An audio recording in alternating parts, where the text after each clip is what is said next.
Hello, everybody, and welcome to another edition of the Cerebral Smack Talk live on YouTube and StreamYard.com. It is Michael Fletcher alongside Anthony Florio and Michael Bullock. It's going to be a short show, guys, because all we got is Smackdown Live, and then we're going to be previewing. There's a couple of things I'm going to do tonight. I got a Mikey's Mindset. We're previewing the RWA. There's an RWA show going down tomorrow night from Lincoln, Rhode Island. We're going to preview that. I got some UFC stuff as well. And there's a big boxing fight this weekend. Danny Garcia versus Tank. And we're going to get into that as well. So we're going to have a little something here. So start out with SmackDown Live. Start out with a fight. That's right. A tag team match to jump it off. Finn Balor and Damian Priest versus Rey Mysterio and Santos Escobar. When it was all said and done, winners of the bout in 11 minutes and 35 seconds was Finn Balor and Damian Priest of the Judgment Day. Solid opener, good fight, good matchup. It could have been a lot more better, but I think they did a really good job with it. I thought it was a solid matchup. I could say about 3. So, yeah, nothing more to say. Anthony, it's yours. Judgment Day winning in 11:35. 3 to 3.25 for this. It was a competitive, energetic bout. It was a great way to start the show and highlight two of the top acts in the WWE right now. Considering they were part of the wild and chaotic conclusion to Raw, it made sense to start tonight's show with them and pick up where things left off. My only criticism is it would be nice to see Santos Escobar score a big win on WWE television at some point. But he is apparently more expendable at this point than Rey Mysterio, as the company builds to what will likely be a massive tag team match involving Bad Bunny, who will be in Chicago, IWC capital of the world, this Monday night on Raw. Judgment Day scored a rare clean victory. Damian Priest looked imposing, and now Rey Mysterio will look toward the biggest musician in the world for support in his quest to end the differences that exist between him and the Judgment Day. Mysterio delivered a bulldog to create separation and allow him to make the hot tag to Escobar. Escobar teased the dive, but Balor exploded from out of nowhere with a clothesline. Priest rocked Escobar with a big super kick to halt his momentum and retain control of the bout. And Escobar delivered a splash to Balor, but the former Universal Champion was not the legal man. Damian Priest entered, delivered South of Heaven, scored the win. 3 to 3.25 stars to start it off. I'll actually give it 3.25 stars. Because it wasn't as, it wasn't as cheap of a win as it usually is for Judgment Day. So it was only because of the wrong guy was in the ring, and Santos Escobar making a mistake for someone who's been a veteran. So you always know how I feel about tag team wrestling, and that's the same way Jesse the Body felt about it. Not only cutting the ring in half and all that, and keeping the man in your corner, but also keep track of who the legal man is. And that's what Santos did not do. He took his eye off the ball, so to speak. He didn't do his homework, so to speak. So, and when that happens, 9 times out of 10, you lose. So that's what happened tonight. No cheating, nothing of that nature. 3.25 stars for this. So, Phenom, Michael Bullock, come on in. Let's get your thoughts on this opener. Yeah, I thought it was a solid opener. I'll give it 3.25. But yeah, I mean, it seems as though ever since the LWO was reformed, it has its struggles against the Judgment Day. It's almost like it's like every time they think they have an answer for the Judgment Day, the Judgment Day continues to change the questions. And yeah, so I got a feeling that the LWO will turn it around, no doubt about it. But yeah, there's really nothing more for me to say on this. So it's yours, Fletch.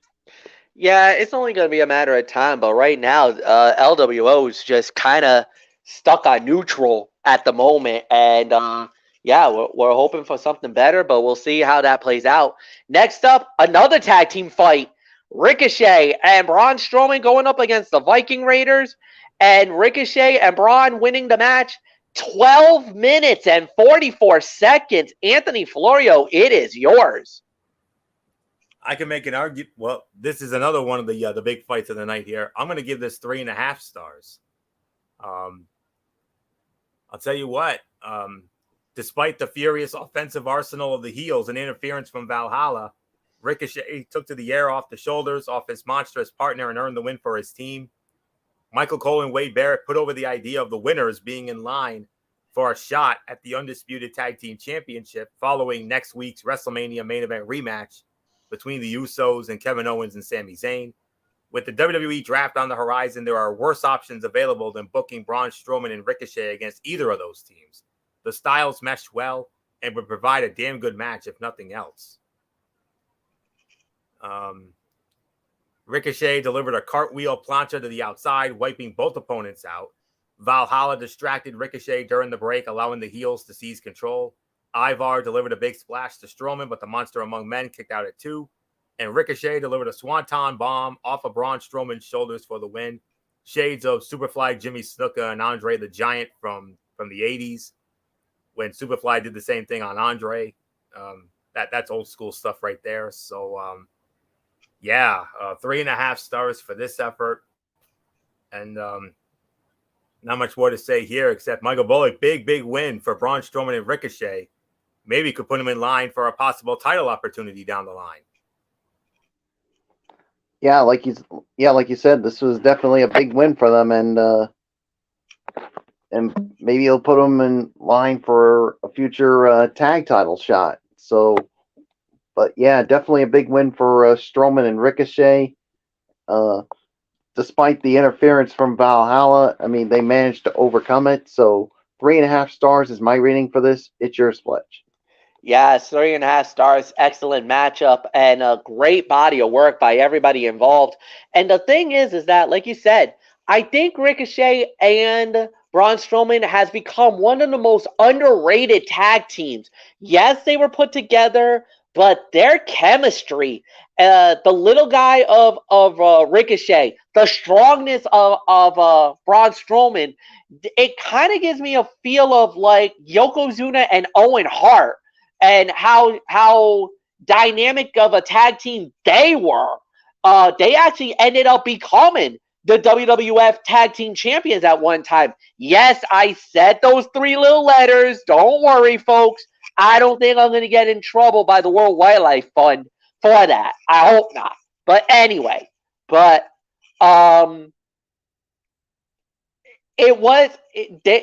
were a very good tag team. And I kind of feel like that's exactly what we're getting right now with them. You know, the Ricochet and Braun, you know, I mean, they are a very unique tag team. And I think they really have earned their stripes in the last few months. So I got really nothing bad to say. So they did really well with this. So moving on, tag team women's tag team titles on the line, the champions. Liv Morgan and Raquel Rodriguez versus the challengers Sonya Deville and Chelsea Green. Winners of the bout, 9 minutes and 33 seconds. And still, the WWE Women's Tag Team Champions, Liv Morgan, Raquel Rodriguez, Big Mommy Cool, and Miss Morgan gets the win. Michael Bullock, it's yours. 2.5 stars here. I think this definitely could have been better, but there was no way Liv and Raquel were going to lose the titles in their first actual title defense since winning it, and the outcome to me was never in doubt. I mean, there was no way they were going to lose to that tandem of Sonya Deville and Chelsea Green. So yeah, nothing more to say. It's yours, Fletch, as the champs remain the champs. 2.5 to 2 3/4 of a star. By default, this was the worst fight of the night, but there was nothing bad about this fight. It was a solid battle, solid match, good body of work, and unfortunately, there was a little bit of a leverage pin. By a sunset flip Then you get a little bit of some leverage by Raquel Rodriguez. I'm not yelling pulling the tights, getting the win a la Jesse the Body Ventura, but she did get a little bit of a help here. Good enough to get the win here.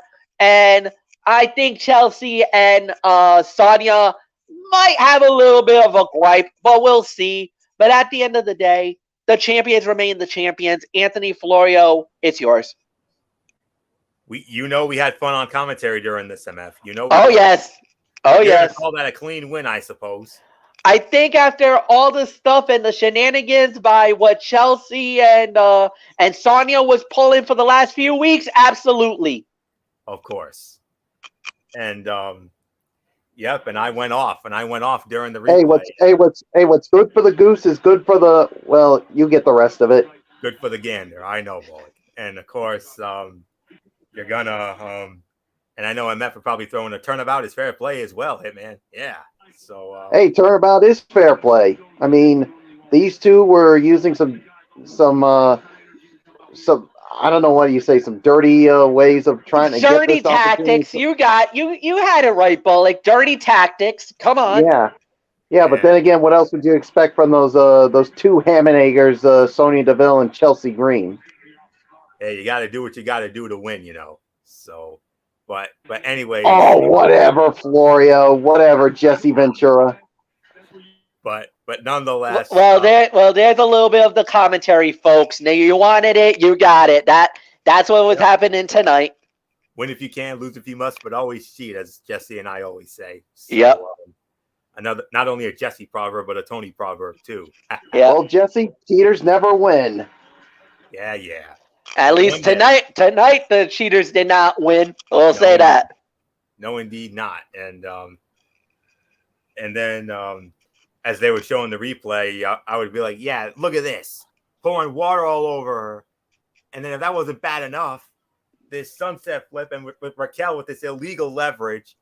And I'd be like, of course, good old MF Michael Fletcher thinks that's totally legal. The idiot referee don't see it. It puts a 3 count on Sonya there or Chelsea. So that's all Jesse Ventura from WrestleMania 5. Yep, WrestleMania 6 actually, Bullock. So Hacksaw and Bravo finish. Yeah, so basically, yeah. But anyways, all kidding aside though, just I was chomping at the bits for that one. But anyways, getting back to the business at hand. 3 stars. And I'll even go as far as to call, yes, it was the worst fight of the night, but at the same time, it was also the sleeper fight of the night. I mean, you're thinking a match of this caliber, you're thinking, this will probably be a ho-hum diva fight at best. No, it wasn't. More important than turnabout being fair play was the fact that the match got a decent amount of time. It also featured solid character work from those involved, and the crowd seemed relatively into it. When there is a story at play and elements of characters that fans can get behind, the result is typically positive. That was the case here. And kudos to Triple H for giving the women time to have their match and tell their story. Something he has not done consistently for a women's tag team division that has been underserved regardless of the regime in power. And Liv Morgan delivered a shotgun dropkick at the opening bell, eager to avenge the disrespect dealt to her by the heels this past Monday night on Raw. And Liv Morgan doused Chelsea Green in water, and Raquel Rodriguez added leverage to a roll-up for the win and a first successful title defense for the champions. So, yeah, 3 stars. Worst fight of the night, yes, in terms of time and quality. However, it was also the sleeper fight of the night because like I said, I thought this was going to be a ho-hum diva fight at best, but no. They got a decent amount of time, and it ended up being a pleasant surprise. It was far better than it had any right to be, honestly. Agreed. And I had no hopes going into it whatsoever. I really didn't. But especially those little shenanigans at the beginning. But hey, pleasantly surprised. I like to be pleasantly surprised. We all do. So solid 3 for this effort. So first of 2 title matches. MF, we move on to the next title match, and it's a title that, as we all know, especially you, it's a title I hold very near and dear to my heart. Did I give my thoughts on it? Oh, Bullet, did you go? I thought I thought Bullock started it. I thought you led off. Yeah. Oh, all right. Sorry, it's been a long night. Well, All right. especially with what I did tonight, where I finally got to plunge with my super plunge team. Hey, there you go. All right. That's great. I'm glad to hear that. So, yeah, all right. So, we'll go right back on to this. So, next up we did have was the Intercontinental Championship fight, as it was Gunther going up against Xavier Woods. Gunther successfully defends the title in 10 minutes and 2 seconds. I gotta say, man, this was actually really good. Very good match. Good battle. Little bit, nice psychology and everything else. And I did not mind the match at all. I thought the body of work was excellent. I thought everything played out very well. Could it have been a little better in certain areas? Yeah, but the thing was, we knew Gunther was going to win. We knew Gunther was going to successfully defend. But props to Xavier Wood for giving us a heck of a championship fight and giving us a very good matchup. So, to me, body of work was excellent. I really had nothing bad to say. Another 3-star bout. So, Anthony, it's yours. 3.25 to 3.5, actually. On paper, Xavier Woods challenging Gunther for the Intercontinental Heavyweight Championship had all of the makings of a banger. In execution, it lived up to the expectations as one of the best matches on TV this week. Gunther retained his title, but Xavier Woods tested the ring general, embracing the role of the underdog and fighting from underneath until a spirited run late in the bout. Long an afterthought of sorts in the New Day, he has shown through his work in the 2021 King of the Ring tournament and this latest outing against one of the best wrestlers in the world that he is capable of thriving on his own. It'll be interesting to see if the star of Up, Up, Down, Down has the opportunity to do more of it with the WWE draft coming next week, or if he will slide back into tag team action upon the return of Kofi Kingston and or Big E, the latter of which we're especially praying for because it's been well over a year since we've seen him. This was Xavier Woods' first match for a singles championship in his entire WWE career. Xavier Woods answered the punishing chops of his opponent with stiff forearms. He once rocked the ring general, taking him off his feet. The challenger delivered a leg drop for a 2 count that had fans biting on the finish, and Gunther ultimately put Xavier to sleep for the successful title defense. Gunther right now is in the midst of the 5th longest Intercontinental Heavyweight Championship reign in WWE history. Only 4 men have held the title longer than he has. The Magnificent One, Magnificent Morocco, Don Morocco, he's currently number 4 on the list, held it for 384 days. Number 3 on the list, Macho Man Randy Savage, 414 days as champion. Number 2, Pedro Morales, 424 days as champion. And of course, we all know who the king is to this day, and that is the Honky Tonk Man, 454 days as champion. So Gunther in the midst of the 5th longest reign. I believe it stands at 313 days or so and counting for the ring general since he knocked off Ricochet June 10th of last year on SmackDown. So sky's the limit right now for the ring general. And at the rate he's going, I would not be surprised if he gives Honky's run a run for its money. So, we're going to have to wait and see. But he's currently 5th longest all time. And but it is the longest in this modern era. So let's not forget that. But most impressive what Gunther has done for that title. And that title has been the most relevant and the most prestigious it has been in a very long time. And it just goes to show you, putting that title on Gunther was exactly what that title needed. And since they put it on him, he has made that title prestigious and relevant again. And as someone who has an immense respect and an immense love and appreciation for that particular belt, especially the old school belt, which I have, I can't tell you how happy it makes me. I mean, I get damn near emotional just thinking about it because that title means so much to me, and I'm damn proud to see that title being elevated as properly as it should have been all along. We're never going to talk about those lost years ever again. No. Get that out of here. What Gunther is doing is nothing short of extraordinary. And I would love to see him give I'd love to see him give Honky's Run a run for its money. And at the rate he's going, hey, it could happen. It very well could happen. He would have to practically hold it almost. He would have to hold it for another 20 more weeks or so, and I think another 20 weeks or so, and I think he would have the records. So he'd be right around that mark. So, but nonetheless, great matchup here. 3.25 to 3.5 stars for the effort. Fantastic matchup. So, so there isn't much more to say. Michael Bullock, the Ring General's reign, 313 days and counting. He's the 5th longest. And at the rate he's going, who knows? Maybe he could give Honky a run for his money. Yeah, he definitely could. And like you said, Florio, I mean, Gunther has made that title relevant again. And like you said, Florio, you being the big fan of that Intercontinental Championship, I'm sure you must be very proud that that title has been restored of its pride that it had a long time ago. You damn right, my friend. You damn right. And you definitely should be very proud of that. And yeah, so, but yeah, give credit to Xavier Woods. I mean, he definitely hung around with him, but as you said, the champion remains the champion, and yeah, with the way he's going, maybe he's got a chance of surpassing the Honky Tonk Man. But we'll wait and see. 3.25. I'll give it for this. So it's yours, Fletch.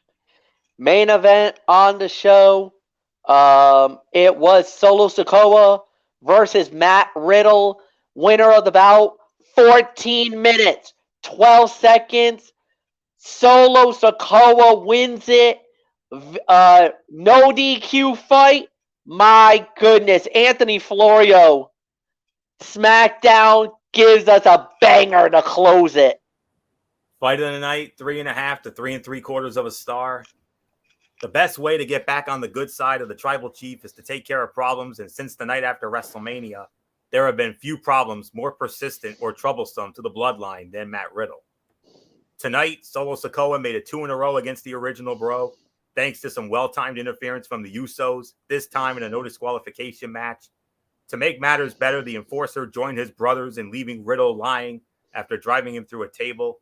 The image of a dominant bloodline standing tall to close out the show was needed after the success others have had against the faction since WrestleMania, and also gives the Usos a bit of a reprieve amid mounting pressure to impress Roman Reigns. A so-so match elevated by the presence of Jimmy and Jay, and the exclamation point at the end of the show helped make this a success. The Usos cut a banger of a pre-match promo, hyping their WrestleMania rematch against Sami Zayn and Kevin Owens for the Undisputed Tag Team Championship next week, in addition to being the first night of the WWE Draft, oh, by the way. Riddle wiped out his opponent with the Broton entering the commercial break. Riddle countered Sikoa, charging at him with a steel chair to the face. He added several body shots with a kendo stick and a chair-assisted knee to the face. Sikoa sent Riddle over the announce table and tried to bury him underneath it, like last week, but the original bro put up a fight. Riddle delivered the floating bro from the middle rope, wiping out the interfering Usos. Solo recovered, flipped over the announce table, and raged on Riddle, ultimately delivering the amniotic spike for the pinfall win. And the heels drove Riddle through a table with the 1D to close out the show. So 3.5 to 3.75 of a star. Fight of the night here, no question about it.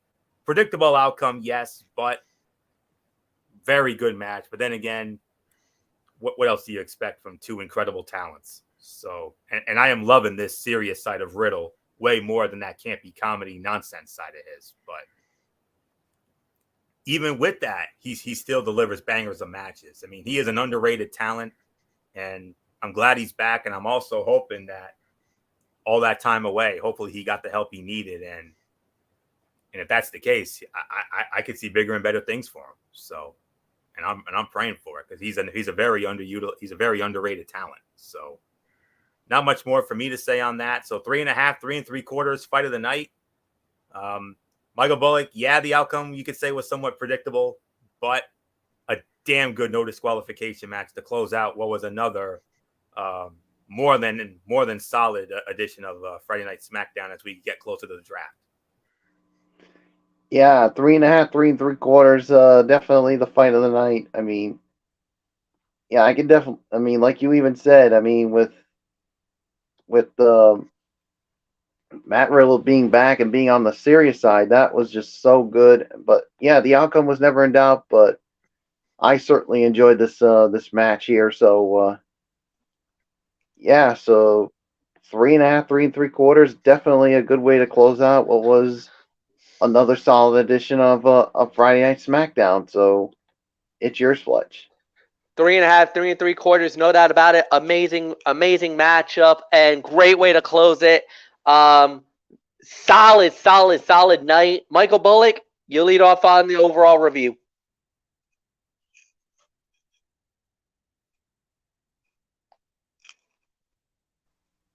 Yeah, I mean, what can you say? This was another solid edition of SmackDown. I mean, when you have a worst fight of the night that's also a sleeper fight of the night, when it's a 3-star match, you're doing something good. So, and because of that, I'm gonna give this about maybe I'm gonna give this eight, maybe 8.5.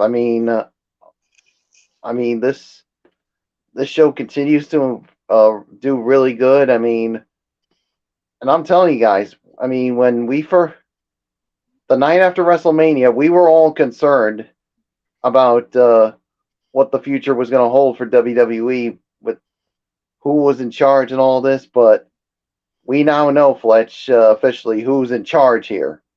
It's Triple H, and you keep it that way, we're going to be really happy wrestling fans for the future. So, nothing more to say. 8.5. It's yours.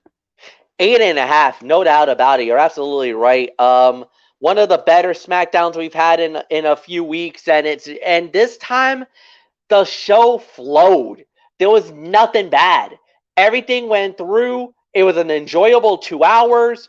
This is what we want to see. And as a matter of fact, this is the last SmackDown before the draft because of the fact that, remember, guys, next week, next Friday night, is night one of the draft.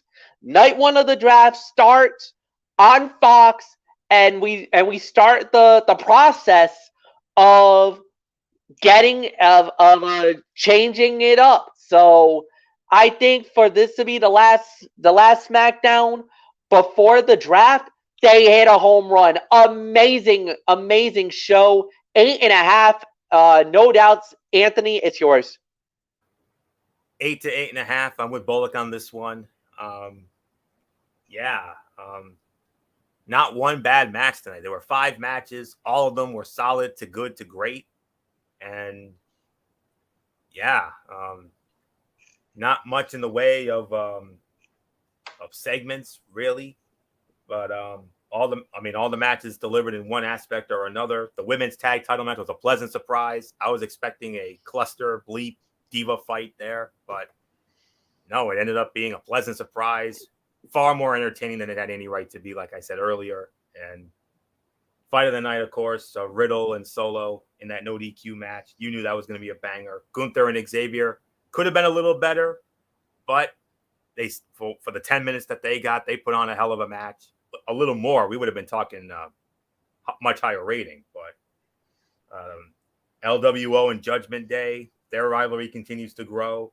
I got a feeling something big's going to happen Monday night in Chicago with Bad Bunny being there. So, we're going to have to wait and see about that. It's not often I get excited about a celebrity appearance, but this is one of the rare times that I do because we all know Bad Bunny can wrestle. Hello, he can wrestle. WrestleMania 37, anyone?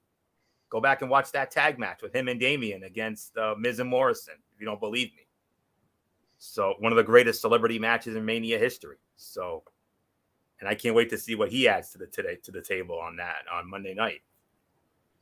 And of course, Rey Mysterio and Damian Priest are also going to go one-on-one on that show. So we'll get into that on Monday. But for right now, 8.5. Great final SmackDown before the draft. And MF, you thought this week was good? Wait till next week in Corpus Christi. You got night one of the draft. and you have one of the most anticipated tag team title rematches in a very long time. Sammy and KO versus the Usos. The only question is, will the sequel top the original? I don't know, but you know it's going to be a banger. So there's not much more to say. 8.5. MF, we have a special Mikey's Mindset here, so it's all yours, babe. All right. So we'll start it off with the UFC first because obviously, like I said, ever since this Endeavor deal was done, I made it abundantly clear that I was going to do more UFC fights and more UFC content on this show. So for the UFC fans, there was a fight night from Kansas City, Missouri at the T-Mobile Center that went down last week, and there's a show coming up tomorrow night. We'll preview that in a minute. But main card only. Rafa Garcia went up against Clay Guida. Rafa Garcia winning the bout by unanimous decision. Then we had Pedro Moniz versus Chris Gutierrez, and Pedro Moniz winning the bout by unanimous decision. Then we had Alu Gambia versus Tannen Bowser. It was Alu winning it via TKO first round in 2 minutes and 5 seconds. Then we had Hamza Markachev going up against Dustin Jacoby. It was Hamza winning the bout by unanimous decision.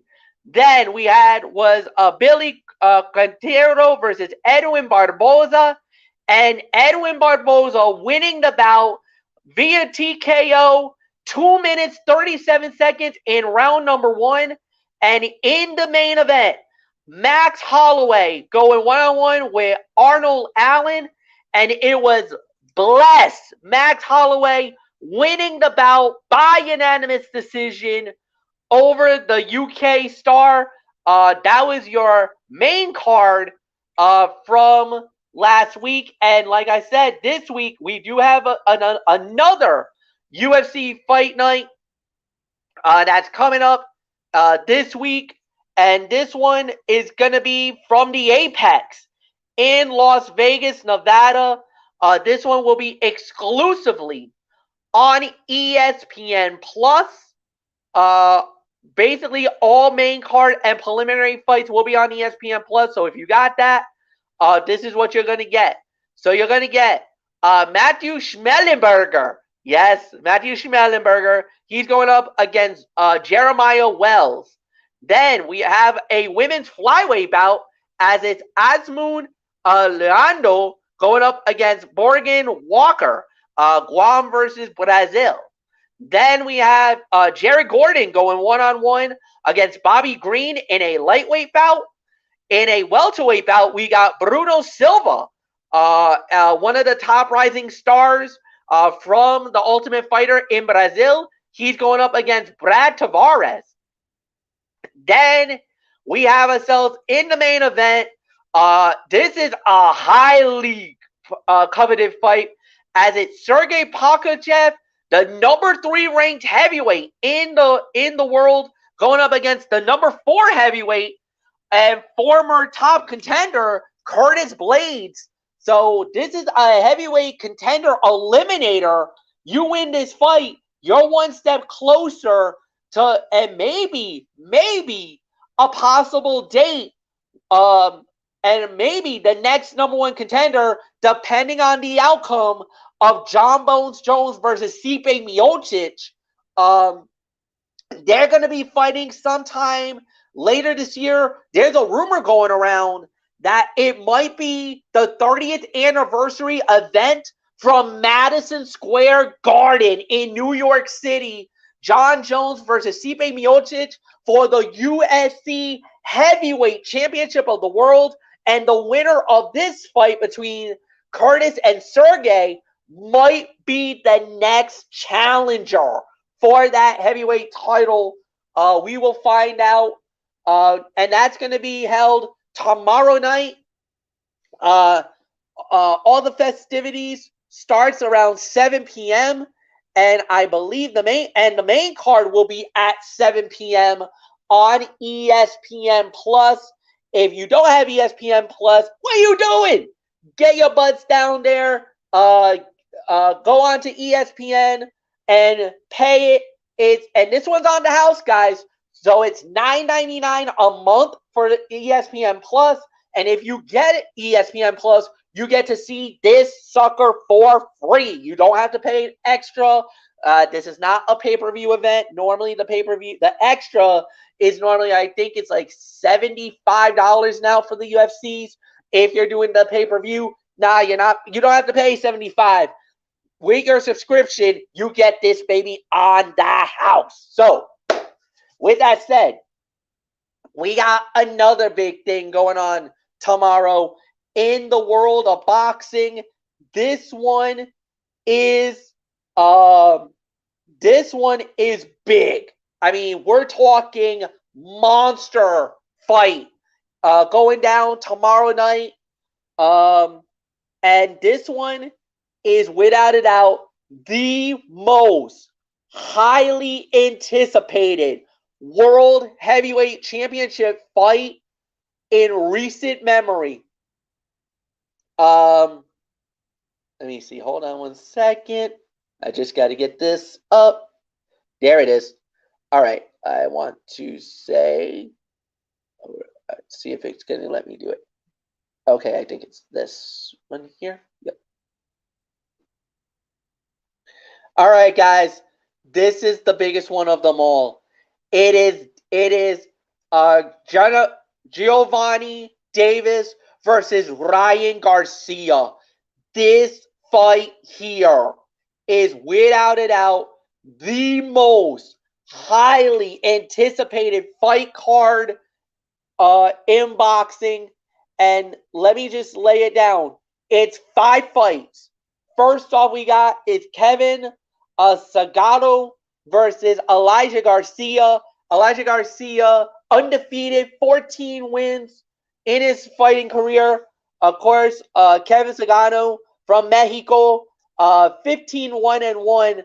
Then we got Balzamir Malkovic. He's going up against Gabriel Rosora.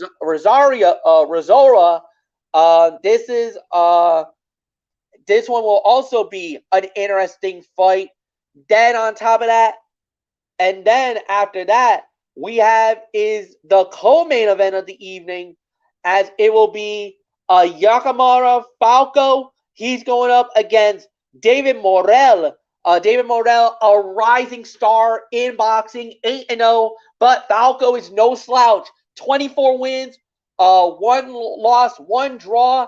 And then the main event of the evening, the most highly anticipated fight in boxing right now. This is the one that the whole world's been waiting for when they heard this one.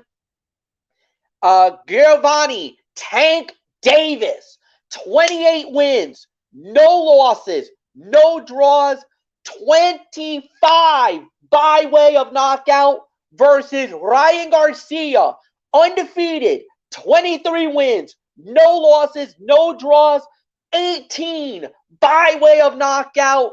This is at a catch weight. They both weighed in at 135. The catch weight was 136, but they both came at 135. Garcia was at 135.1. Davis at 135.5. Just to make this official, and this has been bad blood since the announcement. They've been going at it in the media. They were talking a lot of junk at each other. And at the weigh-in today, there was a little bit of some pushing and shoving. There was some tempers flaring. So this is it. It don't get no bigger than this. T-Mobile Arena, Las Vegas, Nevada, going down tomorrow night on Showtime. Yes, the Mauro Ranallo will be doing the play-by-play with Al Bernstein for this mega fight. This is as good as it gets, and I will definitely have something to say about it. Maybe next week, because of the fact that this will be the last time before we do the NFL draft. But this is without a doubt the most highly anticipated fight. It's a dream fight. And who's going to be the king? Is the Tank going to be able to take down the king? Or will Ryan Garcia figure out Tank Davis and take him down? Without a doubt, this is the most highly anticipated fight in boxing.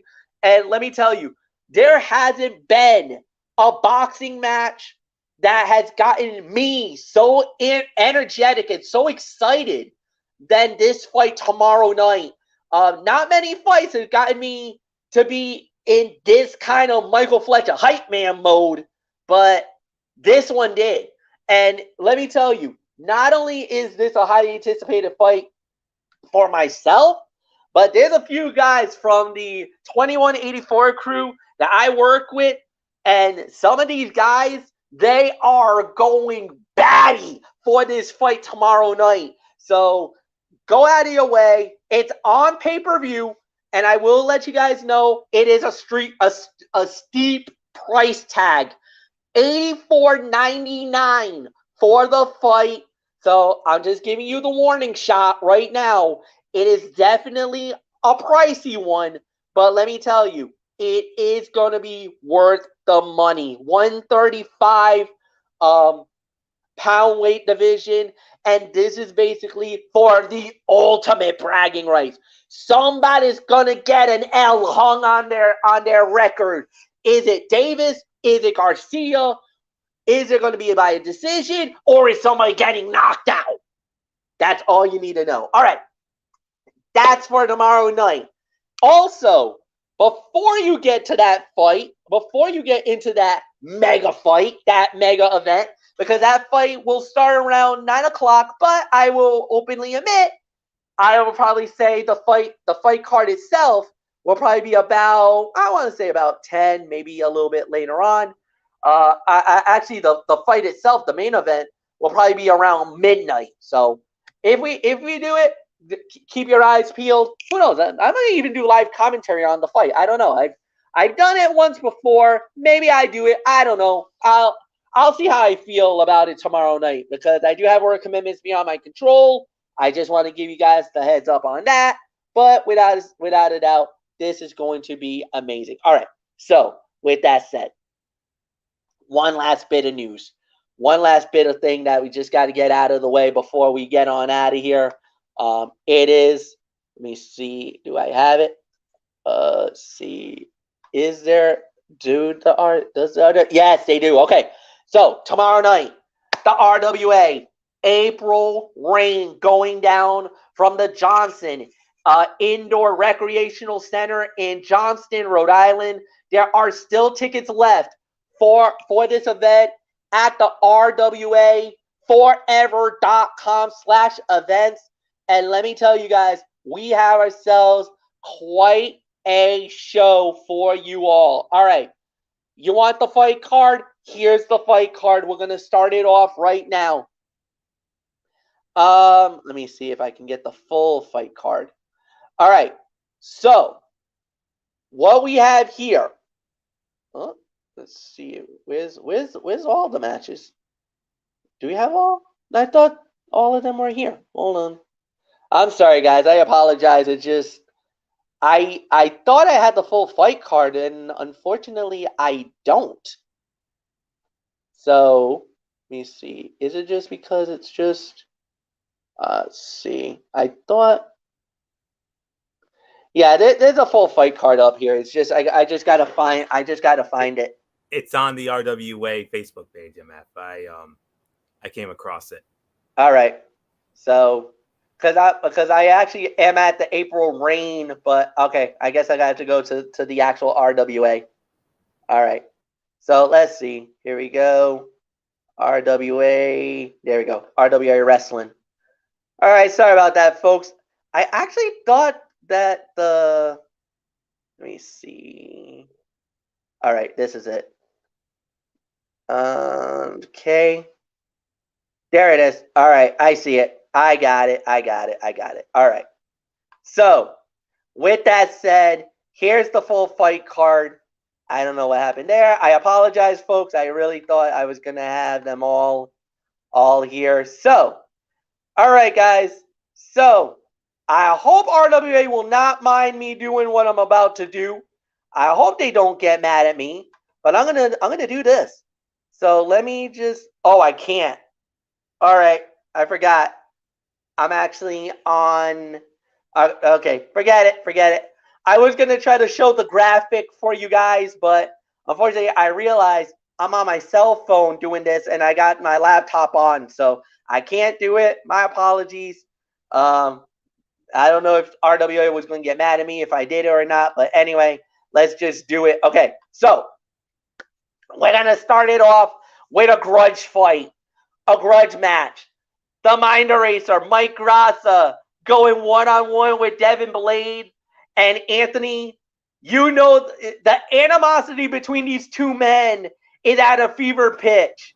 You know, Devin Blade blamed Mike Grassa for a whole bunch of stuff, but then at the last show, it got really twisted. Devin Blade stole Mike Grassa's girl. He kidnapped her. Right under, yeah. It really started, the tension really started at a Renegade Rumble when Grassa and Blade were on the verge of it looked like they were about to become the new RWA World Tag Team Champions. They had the losers on the ropes, but unfortunately, that unfortunate incident with Mike Grassa's lady there, who was working as a camera woman, a camera person, unfortunate bump there, and Grassa, being a protective boyfriend as he should be. I mean, we would be the same way if it was us, but he checked on her, and Devin Blade's like, "What are you doing? We got a title match here," and the losers ultimately went on to retain the titles, and then we saw that explosion after the match was over, and then fast forward to last month's show, Cash is King, where Grassa was in a match, and he was a part of that.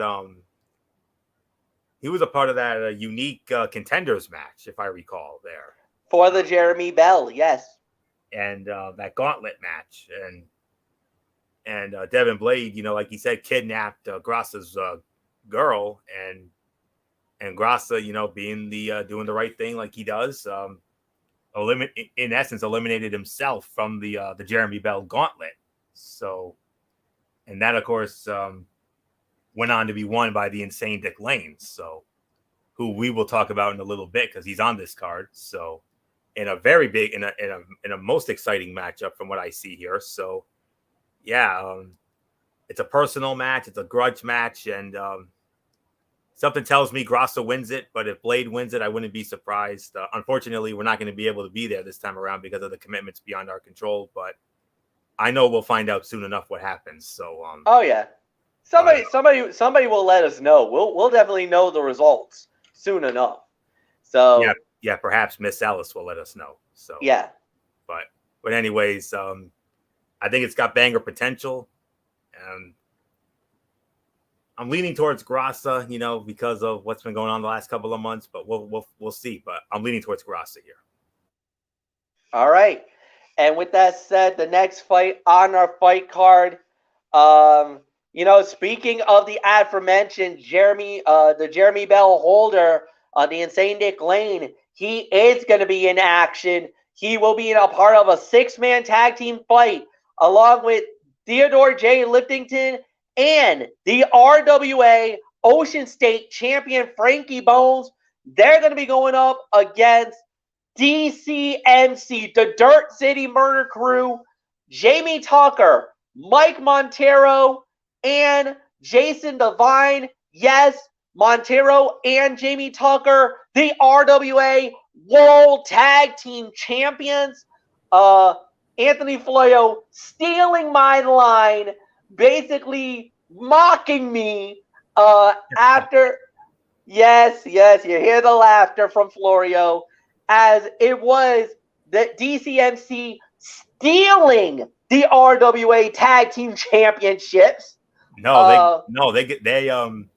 They did it the old-fashioned way. They earned it. Give me a break. You could say miscarriage of justice all you want, Fletcher, but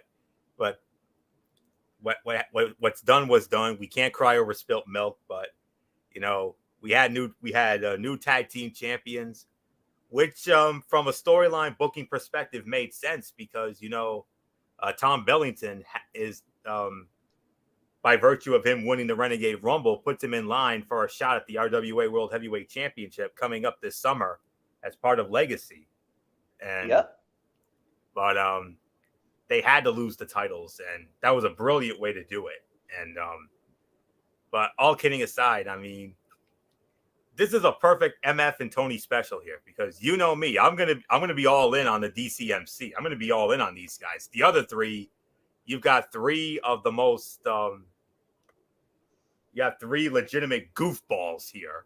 I mean, with the insane Dick Lane, Frankie Bones, and Theodore J. Liftington. I mean, you got three funny ha-ha comedy guys at times. And I mean these guys are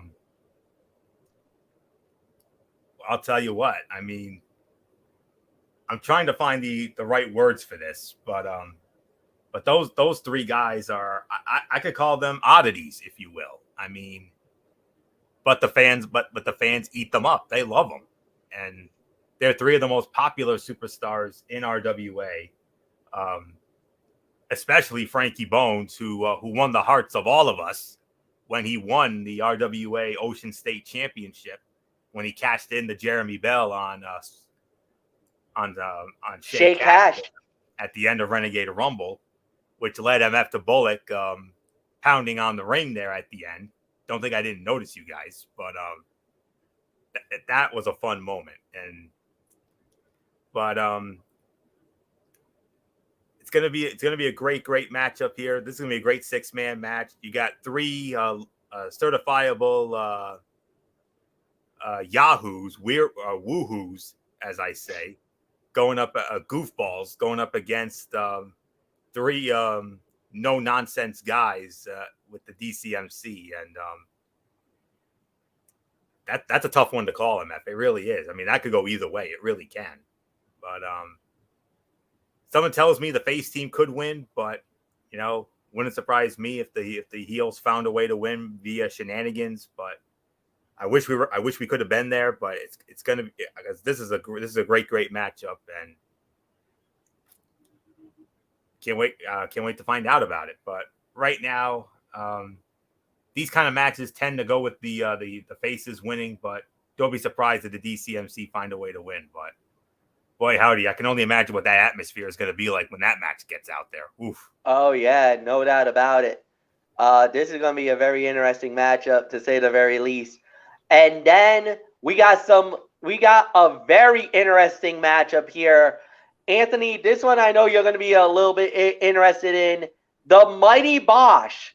And, of course, Sid Morrison, which is the valet, or you can say the running buddy of the Mighty Bosch. Oh, there's actually something I need to talk about. I actually forgot about this. And Jen Ellis wanted me to bring this up. What's that? Okay, so for all you youngsters out there, for all you kiddies out there, you youngsters, there's going to be an event of story time with a professional wrestler.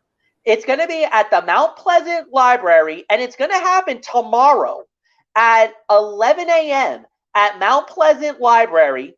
I believe it's in Providence. And the Mighty Bosch is going to be there. So for all you youngsters out there, go down to the Mount Pleasant Library in Providence, and you'll actually have a little bit of a story time with the Mighty Bosch. And I think you guys will have something really cool. So our resident RWA superhero, the Mighty Bosch, he's gonna be with the youngsters out there, reading and having a good time.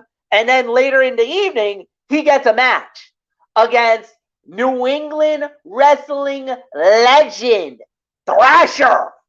Yes, Thrash, 1-on-1 with the Mighty Bosch. Anthony, you know about Thrash's body of work. We know about how great he was. We've seen Mighty Bosch. We know how great he is with the kids. Major over with the youngsters. Yes. Something's got to Especially, give it, man. I'm going to say it right now. I'm going to use a gorilla-ism here. I hope the ring is reinforced because this is going to be a man fight. oh, absolutely. Yes, indeed. You made the you're absolutely right, MF. I mean, Mighty Bosch, yes, he is a kiddie favorite. I mean, with a certain someone's youngsters that we've seen up close and personal at the last two shows, so I know that very well. And yeah, Mighty Bosch had a chance to become the RWA hype champion, and we'll get into that in a little bit because the champion will be in action. But Thrash, let me tell you, that is New England wrestling royalty, folks. Let me tell you. Back in the old days. Now, MF, you have that channel. I don't. I don't have that channel anymore. I know you still have that channel. They do not do it anymore. Nope. I think right around the same time when you had it, I think was the last time they actually had it on because I don't ever see it on TV ever. The reason why I asked MF that is because there's a local channel on the Cox Communications here in Rhode Island, Interstate Connect Channel A, and Thursday afternoons at 3 p.m., along with Saturday nights at 11 p.m., they used to air the New England Wrestling Alliance, and that's how I remember Thrash. I mean, I'm gonna tell you, when I was around about 10 or 11 years old, I watched that sucker. I watched that stuff religiously. I'm not gonna lie. I'm not ashamed to admit it. I watched that stuff religiously every Saturday at 11 and every Thursday at 3. Even if it was the same one, I watched it because that's how much I liked it. They used to wrestle in so many like school gymnasiums across the state of Rhode Island, and I saw a few matches from Thrash. And let me tell you, a couple months ago, MF and we got to meet him along with Danger Boy Alfredo. I can honestly say it was one of the greatest thrills of my life. And it's a damn shame we're not going to be at this show tomorrow because I would have loved to have met up with him again. Let me tell you, I met Thrash. We met along with MF and Bullock. And let me tell you, one of the nicest gentlemen you will ever meet. Let me tell you. And just to hear the stories from the New England Wrestling Alliance, I mean, I felt like a kid again, man. Let me tell you. And Thrash is a hell of a guy. And this is going to be an interesting matchup here. My gut is telling me Mighty Bosch probably goes over here, but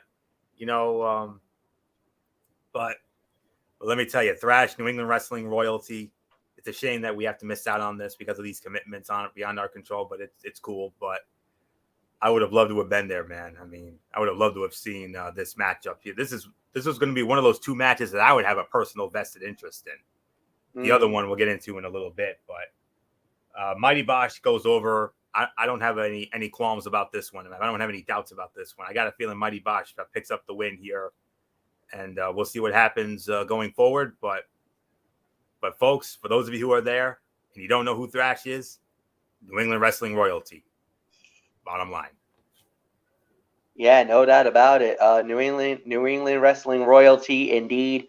And this one will be a heck of a matchup. And speaking of New England Wrestling royalty, there's actually another match coming up as well. Oh, I wish we could have seen this one. I know, but it is going to happen. Danny Anthem and Pumpavicious, the tag team representing Team Morales, they're going up against Mac Madness, Danger Boy Alfredo, and the Wolverine. 6-man tag team warfare. There's nothing more to say. Striking a friendship with Wolverine and Danger Boy has been one of the biggest thrills of my life. I actually got to meet Danger Boy just recently at Fight Life during that show, and Thrash. I got to meet them again. Lucky. It was awesome. Of course, Danny Anthem, Pumpovicious, they've been rolling with the crew lately, and yeah, Anthony, this is going to be a great 6-man match, and I know this is the one that killed us when I saw this one go up. Actually, as a matter of fact, Jen Ellis was the one that dropped the bomb on me, saying, "Oh yeah, this is what you're missing." Dude, I was so mad. I was so mad. Yeah, I did the Jim. It was the infamous Jim Rome. No. I feel the same way. I feel Yep. the exact same way. I got a feeling the heel team goes over here because, you know, Morales, we know what he's capable of. And Yep. it wouldn't surprise me if Danny Adam and Pumpovicious go over here. But like with Thrash, but this is an even, I mean, Thrash is one thing, but this is an even bigger treat here because Thrash, yes, he's New England wrestling royalty. These two guys wrote the book on New England wrestling royalty. Let me tell you. Wolverine, one of the greatest New England Wrestling Alliance World Heavyweight Champions of all time. Yeah. All time. And Danger Boy Alfredo is also a former Rhode Island Wrestling Alliance Heavyweight Champion. I remember seeing him win the title, you know, back when I used to watch their show. I mean, yes, they had the Rhode Island Wrestling Alliance, but Danger Boy Alfredo and Wolverine hosted a you could say like some sort of variety show in a sense. I mean, and MF and I used to watch their adventures all the time on the Interconnect, and of course, when you think about Danger Boy Alfredo and Wolverine, you cannot help but think about their legendary catchphrase, which we got to do with Danger Boy Alfredo. Yes. That was the thrill of thrills for me. To do it with him, a guy that I looked up to when we met him at the Renegade Rumble back in February, the legendary catchphrase, when you got so-and-so along with DV and Wolverine, it doesn't get any better. Any better. Than this. Woo! Yes. Man, I would have loved to have been there to meet him again. But you said they're signed on to do 4 shows, so this is like what, the second of the 4? Or is this the third? Well, I don't know. Well, hold on, because they're. I don't know how long it's gonna be. That's the rumor. I know it initially was supposed to be 4, but I think I heard more now. But again, I'm not. I don't quote me on it. Like I said, thing is fluid. So. But anyways, heel team wins. But if we were there, MF, you and I would be marking like crazy men for Danger Boy and Wolvie, like we used to. Yeah. All right. Then next up, we have ourselves. Well, this one is one of the title fights, as Anthony, you alluded to it. The RWA Hype Championship on the line. David Morales puts the Hype title on the line against Chris Sterling. And as a matter of fact, this one was announced by T Phoenix himself. He said he wanted to give himself a little bit of a birthday gift. So I guess his birthday is coming up. And T Phoenix decided to put Morales on the fight card, put the title on the line against Chris Sterling. This is a rivalry that's been going on for months.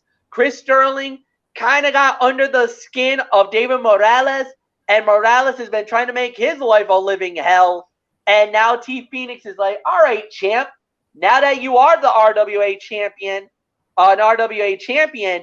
that means I get to book your matches. You don't have anything to say. You cannot get yourself out of this as commissioner, because now you're a professional wrestler. So he put him in a title fight against Christopher Sterling. Chris Sterling now gets a shot at the Hype Championship. And look, I would love to see Chris Sterling win the title, but I got a bad feeling with Morales. You know he's going to try to manipulate the situation. Anthony, I really got a feeling Morales is walking out with this belt. Oh, without a doubt. There is no ifs, ands, or buts. This is the easiest one to call here. Morales will find a way to successfully defend the Hype Championship. I wonder if it'll be just as brilliant as the way he won the title at Cash is King. Oh boy, did I have fun with? Oh, did I give it to you on that night? Oh, that was the highlight of the show. That was the highlight of Cash is King. There is no question about that. I mean, when Morales won the title, MF was you literally had to hold MF back because he did the miscarriage of justice, the whole 9 yards. I went full on Jesse mode, and I did the mocking like I did with the tag team titles. I said, history is made, unprecedented crowning. And he said, unprecedented crowning my foot. Yeah, that's what you said. So, yeah. But boy, that was easily the highlight of Cash is King for me, along with that tag team title win by the DCMC. But oh yeah, there's no doubt about it. I'm sure Sterling might get a hope spot or two, just like Mighty Bosch did. But ultimately, Morales will find a way to hold that title for a little longer. So winner and still the Hype champion. A leader among leaders, David Morales. No doubt about it. Next up, we have on the fight card, the co-main event of the evening, in my opinion, and this one has very high stakes. Tom Billington putting his legacy World Heavyweight title match on the line against Ricky Medeiros. This was actually David Morales. He made this match. Tom Billington was not happy with this announcement. He's like, wait, what? My title shot on the line now? Yup. Ricky Medeiros from the DCMC getting the title match. And whoa, you want to talk about high stakes? I think Tom Billington is going over. There is no way Ricky's winning this one. I'd be stunned if Ricky wins this fight. Tom Billington, I think, will successfully defend. I think he's getting a shot at the title. Now, who the champion is? That's a story for another. That'll be a question down the line, and we'll get into that about the main event in a minute. But oh man, Anthony Florio, Tom Billington winning the Renegade Rumble, getting the shot at the main event at Legacy, but Ricky Medeiros, a former RWA world champion in his own right, what if he steals it? What if he wins it? He goes to Legacy fighting for the title? Man, you want to talk about high stakes. Absolutely. And 9 times out of 10, when we see guys put title shots on the line, the guy who puts the title shot on the line usually goes over. There's only one instance that I could think of that the guy that put the title shot on the line lost, and that was Rey Mysterio when he lost to Randy Orton back at No Way Out 2006. But Rey ultimately got added to the match and went on to win the title anyway. So, but I got to go with Billington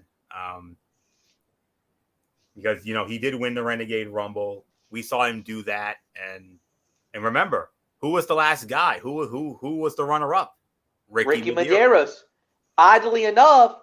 And Anthony, you know this because I told you it.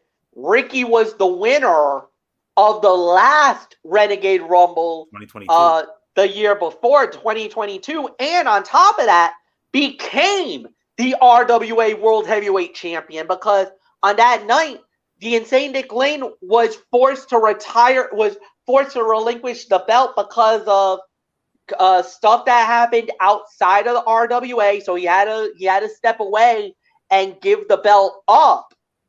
But Ricky won the title. And yeah, so former champion, maybe looking to get his belt back. So who knows? Yeah, so we'll wait and see what happens. But I got to say Billington goes over. So there's not much more to say except the other big main event, 8-person tag team match. Yes, 8-person tag team fight as it is. Let's see if I can find it. Yeah, the Vault is what they're being called the working class heroes, Shay Cash and Ellie Valentine, they're going up against DUI, Anthony Stone, The Riot Kellen Thomas, The Right Stuff Stephen Lust, and the RWA World Heavyweight Champion AJ Phoenix. An 8-person war for the main event.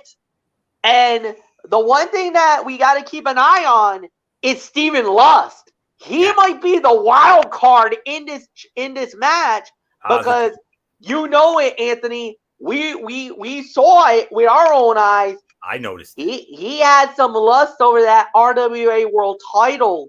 I saw that look. I hope AJP knows that, even though Stephen Lutz looked like, hey, but I saw it, you saw it, Jen saw it. She actually kind of nudged me saying, hey, look at Lust.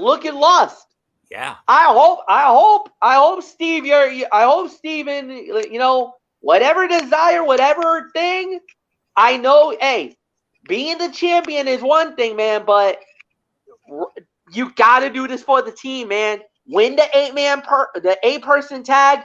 Then what happens after? Hey, by all means, bygones be bygones at that point. Please do not, that's the one thing I'm concerned about is that he might be more consumed about being the champion than winning this tag fight. I could actually see the Vault winning this. That's the only way the Vault wins the match. If Stephen Lust, turns his attention to the World Heavyweight Championship. I mean, any wrestler in any promotion, their number one reason for being in the business is to be the World Heavyweight Champion. If we were wrestlers, you better believe that would be our number one goal, to be the World Heavyweight Champion. I know it would damn sure be my goal. It would be damn sure be your goal, MF. It would be Bullock's goal as well. And if that's not your goal, then what the hell are you doing in the business? Absolutely. Agreed. You're in the business to become the man. You want to be the man. You want to be the World Heavyweight Champion. And I know I would. So there's no doubt about it. I know exactly where Stephen Lust is coming from. I saw the look on his face as we were wrapping up Cash is King. And I know that look. That's a look of, I want your title. I know that look. I've seen it gazillions amount of times. I ain't no Johnny come lately on the block. Everybody knows that. So I know the look. And because of that, I could easily see the Vault winning this match. No doubt about that. But I just got this weird feeling the face team goes over. Matches like this, usually the face team goes over. I've seen it before. So maybe the face team goes over, but then maybe some extracurricular activity after the match. That's also an option. So yeah. They take care of the business first, and then that's when the extracurricular stuff happens. So to the wonderful folks at Johnston, enjoy it. Wish we could be there, but we can't this time around. Hopefully we'll be back for the next one, and we'll take it from there. So I'm gonna go with the face team this time, and we'll wait and see what happens. So look, this is a damn good card. And I know I'm sure MF will get the result of it some way, somehow, and I know he'll probably share those results next week. So there isn't much more to say on it. Face team goes over, but don't be surprised if there's any extracurricular activity with Lust and AJP afterwards. All right, and with that said, we are done for tonight. And so what we'll do is we'll do it on Monday. We do it all over again with Ridiculously Raw, hosted by Anthony Florio, and it's going to be about Monday Night Raw. And I believe you're going back to your old format. The Tony's Take is coming back. Indeed, it is. After several weeks of special events within Impact Wrestling, their next special event is not until a month from now, not until May 26th, when it presents a 2-word event that you hold very near and dear to your heart, Mr. Smackdown, Under Siege. Yes, indeed. You know those words. Oh, boy, do you. The rally cry of Shane O'Mac and Team Smackdown NMF back at going into the 2017 Survivor Series. But But anyways, that's their next pay-per-view event. So for the next month or so, it's going to be back to the traditional Tony's Take in addition to Monday Night Raw, which will be, oh, by the way, IWC capital of the world, Chicago. Chicago, Illinois, yes. You know what that means. That's where anything can happen. Bad Bunny's going to be there. And the only match announced so far, Rey Mysterio versus Damian Priest. What a matchup that's going to be, eh, Monsoon? So absolutely. Yeah. So there isn't much more to say on that. And yes, my traditional Tony's Take returns. Impact Wrestling and NXT Level Up. And in Impact Wrestling, we have our main event. Steve Maclin's first world title challenger has been announced. And it's a very deserving gentleman who has given his life for this business. It's a lifer. And if you saw it on Impact Wrestling last night, that match will take place at the Under Siege special on Impact Plus on May the 26th, Memorial Day weekend. Biggest Memorial Day weekend I can ever remember. So there it is. Monday Night Raw,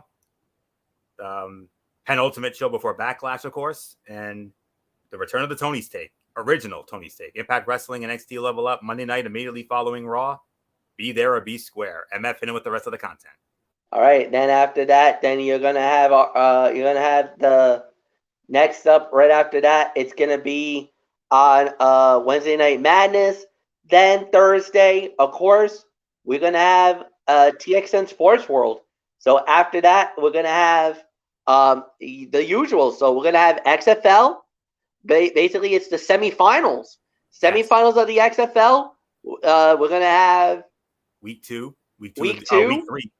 rather. Week 3 of USFL. Yep. Then more Bruins beat coverage, more Celtics chat, more Rangers roundup, and and considering that the docket's a little on the later side, MF, why don't you throw in that UFC and boxing stuff if you want? Yeah, that's what I probably was going to do. So the results from the fight nights, and of course, there's a new event coming up, and I believe in boxing. I'll get the results from that as well, and I think there's another boxing event coming up as well. So we'll get into it, all of it, like we said, because it is somewhat of a light docket normally at this time of the year. So we got that. And then after that, 1 week from tonight, we do it all over again with the Cerebral Smack Talk. So draft night. It is draft night. There's nothing more to say about that. Just Floyo said the 2 words, draft night. So we'll have the results. We'll get our thoughts. You'll get our opinions about it from the first night of the WWE draft. So for Anthony Floyo, I'm Michael Fletcher. For all of us here, have a good night, everybody, and so long for now. Goodbye.